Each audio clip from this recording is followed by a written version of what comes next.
Hello guys, কেমন আছো? আমি খুব ভালো আছি। নতুন ব্লগে সবাইকে স্বাগত জানাই। আজ ভাইফোঁটা। আমি সকালে দেশের বাড়িতে চলে এসেছি কারণ আমার দাদাদের ফোঁটা দিব বলে। তোমরা দেখতে পাচ্ছ দাদারা স্নান করে ফোঁটা নেওয়ার জন্য ওই যে বসে আছে। আমি যাকে ফোঁটা দিচ্ছি তিনি হলেন আমার বড় দাদা ভাই, যাকে আমি দাদা ভাই বলে ডাকি। তো বড় দাদা ভাই আমাকে খুব ভালোবাসে। ভাই এত কাজের মধ্য দিয়েও ফোঁটা নিতে এসেছে। থেকে না খেয়ে আছি দাদাদের ফোঁটা দেব বলে।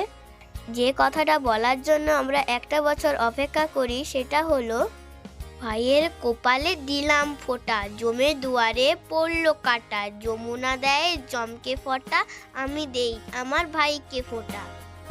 যেহেতু এখানে অনেক আওয়াজ হচ্ছিল তাই আমি আলাদা করে আওয়াজটা দিয়েছি। ইনি হলেন আমার ছোট দাদা ভাই। ছোট দাদা ভাইও আমাকে খুব ভালোবাসে। দাদা পড়ার সূত্রে বাইরে থাকে, আমি ফোঁটা দিব বলে দাদা অনেক কষ্টে আমার কাছে এসেছে। দাদাদের মিষ্টি খাওয়াবো বলে মা আর আমি মিলে দোকানে গিয়ে সকাল সকাল মিষ্টি নিয়ে এসেছি। তো ফ্রেন্ডস, দেখতে পাচ্ছ দাদাদের আমি মিষ্টি খেতে দিয়েছি। দাদা আমার জন্য একটা গিফট নিয়ে এসেছে। তো ফ্রেন্ডস, কমেন্ট করে বলো এটা কি ছিল। দুপুরের খাবারের সঙ্গে আমি ব্লগটা শেষ করলাম। সবাই ভালো থাকো, সুস্থ থাকো, ধন্যবাদ।